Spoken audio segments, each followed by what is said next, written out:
Merci d'être avec nous sur Gabon 24 pour cette interview. Plateau délocalisé ici à Port-Gentil, capitale économique du Gabon, pour le forum, le premier du genre sur l'industrialisation de la filière tonnière. Nous recevons plusieurs experts du domaine et la personne qui a accepté l'invitation de Gabon 24 sur ce plateau est Monsieur Kombila Kumba. Il est chef de projet structuration de la filière tonnière au PAT. Merci d'être avec nous sur Gabon 24. Merci Madame Galibika. Alors dites-nous déjà comment vous intervenez en tant que chef de projet dans cette question de filière tonnière qui retient, qui focalise l'attention ici à Port-Gentil. Donc en fait nous intervenons au niveau du PAT comme un catalyseur. Il est important de dire que ce sujet qui est le thon intègre de nombreuses administrations. Et l'une des problématiques que le gouvernement a rencontrées dans l'exécution des projets, c'est de faire travailler ensemble harmonieusement les différentes administrations qui interviennent dans le secteur. Donc en gros, nous définissons la stratégie pour mettre en œuvre l'industrialisation de la filière tonnière avec le chef de file, qui est le ministre Pascal Wagné-Amboroué. Nous définissons une stratégie et ensuite, notre rôle est de faire travailler ensemble les différentes directions générales pour que les sujets avancent. Voilà, les différents dossiers. Alors, parlons de cette filière tonnière. Quel est l'état des lieux aujourd'hui ? Écoutez, c'est intéressant parce qu'en fait, moi aujourd'hui, je cumule, je vais faire un bref historique quand même, je cumule 20 ans dans le domaine puisque j'ai contribué au fonctionnement de l'usine Sifrigab qui avait ouvert en 2005. Qui ensuite, à cause de différentes difficultés d'approvisionnement, justement, a fermé ses portes.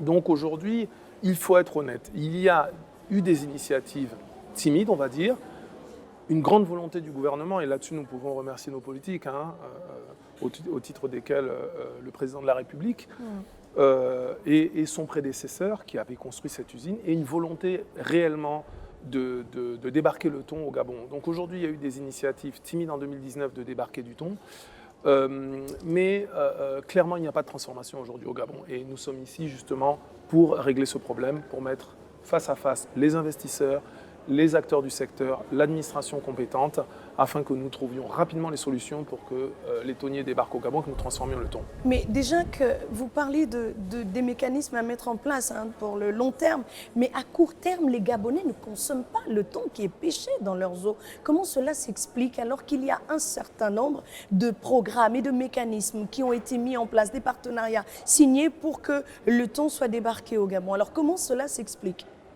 Donc, je vais être bref. Mais il faut savoir que le thon est un poisson migrateur qui fait le tour du monde et qui passe au Gabon pendant 6 mois. Donc, et qui est pêché par des bateaux qui sont très particuliers parce que le thon est loin et ces bateaux-là suivent les bancs.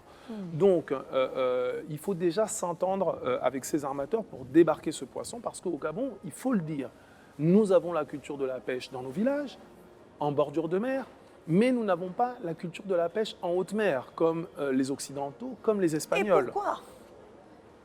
Écoutez, c'est un manque de volonté politique. Non, c'est une question de... Bon, d'abord, c'est une question de civilisation avant tout. Tout à fait. Les Espagnols sont des aventuriers, donc déjà, ils construisaient des grands bateaux depuis très longtemps et allaient en mer. Donc, ils ont développé ce secteur-là.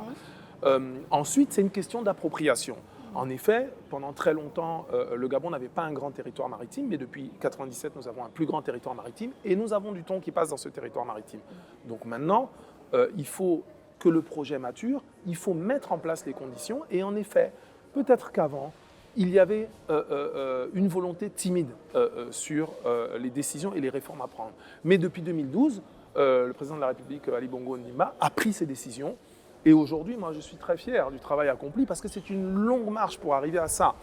Et donc, rendre le secteur attractif, déjà, il fallait maîtriser ce secteur. Nous ne le maîtrisons pas. Nous ne savons pas combien de bateaux venaient en pêche, quel était le pourcentage de capture. Aujourd'hui, c'est le cas? Aujourd'hui, c'est maîtrisé. Voilà. Aujourd'hui, c'est maîtrisé. On sait exactement, on a renégocié nos accords pied à pied avec l'Union européenne, en discutant d'égal à égal, grâce aussi à une volonté du président de la République, qui au cours d'un CNM stratégique en 2014 a tapé du poing sur la table et a dit « c'est fini, nous allons discuter maintenant avec l'Union européenne d'égal à égal ». Nous avons renégocié les accords, nous savons exactement combien est pêché maintenant. Madame Bento Païs l'a dit, cet accord aujourd'hui il a été réévalué, nous gagnons 17 milliards et nous ambitionnons très rapidement de débarquer le thon au Gabon. Mais ce n'est pas simple. Je veux juste finir en disant que nous évoluons dans un contexte mondialisé, avec une concurrence qui est forte, notamment sur tout ce qui est macroéconomique. Et le Gabon a encore des efforts à faire, notamment sur les conditions de débarquement portuaire pour accueillir les navires et sur les coûts de la main-d'œuvre. D'accord, c'est dit. Alors, on a parlé déjà de ces questions qui sont essentielles, mais il y a que la gestion des stocks est toujours problématique dans ce pays, quand on sait qu'il n'y a pas encore d'usines de transformation, etc. Est-ce que vous connaissez, vous avez une cartographie des zones de pêche, vous avez une cartographie de ce qui est pêché dans les eaux gabonaises, mais parlons de cette gestion de stock, où en sommes-nous?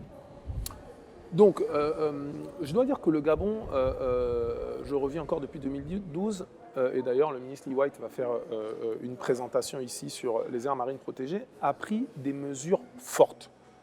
Création d'aires marines protégées, gestion des stocks de sardines, par exemple, dans l'estuaire. Pour le thon, c'est encore différent parce que c'est un organisme régional, international, qui gère ces stocks. Donc, oui, le Gabon a pris des mesures, mais je pense que nous avons encore fort à faire pour maîtriser les circuits de commercialisation. Je pense qu'aujourd'hui, le Gabon a commencé à faire des investissements, notamment au Capal, et notamment dans les centres de pêche, mais il faut insister. C'est pas assez. C'est pas assez. Oui. Voilà, il faut vraiment lutter contre les débarquements illégaux pour qu'on ait vraiment la visibilité sur le poisson. Si vous avez déjà une cartographie, comment il y a encore des débarquements illégaux? Comment on a encore des pêcheurs qui s'aventurent sur les zones? Si tant est qu'il est vrai qu'il y a des zones qui sont protégées, que ces zones sont inaccessibles à ces personnes, comment expliquer cette problématique? Parce que, Madame Galibika, vous êtes bien placée pour le savoir, on ne peut pas mettre un policier derrière chaque pêcheur, premièrement. Deuxièmement, il faut dire, Madame Galibika, que le poisson rapporte beaucoup d'argent. Et des fois, nos frères qui viennent des pays voisins décident de braver cet interdit et de mettre en place tous les stratagèmes possibles pour pouvoir aller pêcher dans les zones protégées et évidemment mettre en péril la ressource. Rentrer dans votre maison, se servir dans votre frigo sans que vous n'ayez un mot à dire sur cette question. C'est exactement dans le domaine de la pêche. On a l'impression que c'est un domaine ouvert où chacun peut faire un peu ce qu'il veut. Comment non, je ne pense pas. Je pense qu'il faut toujours prendre de la hauteur sur les choses. Regardez ce qui se passe dans les autres pays. Le Gabon, ok, on a des problèmes de stock. On pense qu'il y a moins de poissons sur le marché. Mais moi, je suis persuadé que la population gabonaise, elle grandit aussi.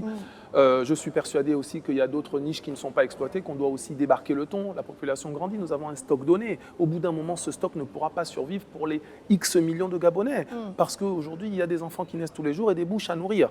Donc aujourd'hui, on doit avoir des filières qui sont complémentaires, comme l'aquaculture. Et c'est le but de ce forum, exactement, de montrer les nouvelles pistes d'investissement. Il doit y avoir des productions qui sont complémentaires. Nous ne devons pas tout attendre de la nature, Madame Galibika. Nous devons exploiter la nature de façon raisonnée. Donc, le Gabon est à un tournant. Nous devons compléter l'approvisionnement en ressources par le débarquement des thoniers, par l'aquaculture. Et là, je pense que la quantité de poissons disponible va remonter parce qu'aujourd'hui, elle est insuffisante au vu de la population. Mais vu que tout cela n'est pas encore mis en place, comment on favorise l'investissement? Donc, comment on favorise l'investissement? En créant un climat qui est favorable à l'investissement. C'est ce forum qui créera le climat ou c'est à long terme? Non, moi je dirais c'est à court terme. Le forum va montrer déjà la volonté du Gabon et la voie à suivre. Très bien. Nous avons une stratégie au niveau du ministère de la Pêche qui est évidemment soutenue par le PAT, par le Premier ministre. Cette stratégie va être déployée rapidement. Quand le Gabon a voulu développer ses plantations de palme et la commercialisation de l'huile de palme, on a créé des conditions favorables pour que les sociétés viennent le faire, comme SIAD Gabon, comme Olam Gabon. Donc Ce aujourd'hui, sera c'est la notre même mission. chose Nous pour la sommes en train pêche. de plancher, je vous le dis, sur un texte qui va favoriser l'investissement Très bien. dans le secteur halieutique et créer des zones de compétitivité, donc des zones d'investissement spéciales. Mais ces aires protégées, j'aimerais quand même qu'on rebondisse sur la question. Ces aires protégées, est-ce qu'elles sont accessibles? Est-ce que ces endroits sont accessibles aux pêcheurs locaux, par exemple? Je veux dire, est-ce que la pêche est régulée dans ces aires-là? Oui, la pêche est réglementée dans ces aires. Alors, même si dans une autre vie, j'ai travaillé à l'Agence nationale des parcs nationaux, je pense que cette question-là, elle va être largement abordée dans les heures qui viennent par le ministre White. Et je n'ai pas envie d'empiéter. Mais oui, elle est réglementée. Oui, la pêche de subsistance est autorisée. Mais la tentation, l'équilibre est difficile entre la tentation de vouloir gagner beaucoup plus avec la pêche de subsistance et donc d'utiliser des engins qui sont pas autorisé que de simplement pouvoir pêcher pour se nourrir et en commercialiser un peu. La tentation est grande, madame. Et donc, quelles sont les grandes attentes de ce forum, le premier du genre, sur l'industrialisation de la filière thonière, le thon qui, je le rappelle, est pêché au Gabon sur 6 mois? Donc, les grandes attentes de ce forum, donc, comme je vous l'ai dit, c'est d'ancrer définitivement sur la carte du monde, et c'est important, le Gabon comme destination de la pêche thonière. Les grandes attentes aussi, nous avons des investisseurs qui sont présents sur ce forum. Nous avons la société Calvo Pesca qui a déjà débarqué en 2019. Nous avons une société norvégienne qui veut investir et dans l'aquaculture et dans l'industrialisation. C'est de prendre des décisions et de signer des mémorandums qui nous permettront de mettre en œuvre ces filières dans les mois à venir. D'accord. Voilà. Merci à vous. En tout cas, merci d'avoir accepté l'invitation de Gabon 24 pour nous édifier sur cette question de la pêche au Gabon. Vous êtes M. Kombila Kumba, chef de projet structuration de la filière thonière au PAT. Merci d'avoir été sur le plateau de Gabon 24. Je rappelle que du 11 au 13 mai 2023, ici à Port-Gentil, se tient le premier forum sur l'industrialisation de la filière thonière. Un forum où les attentes sont nombreuses, certes, mais où surtout les investisseurs et les partenaires au développement, l'État, se sont donné rendez-vous pour décider de la voie à suivre. Merci donc d'avoir été avec nous. À vous de nous avoir suivis. Les programmes de Gabon 24, eux, se poursuivent.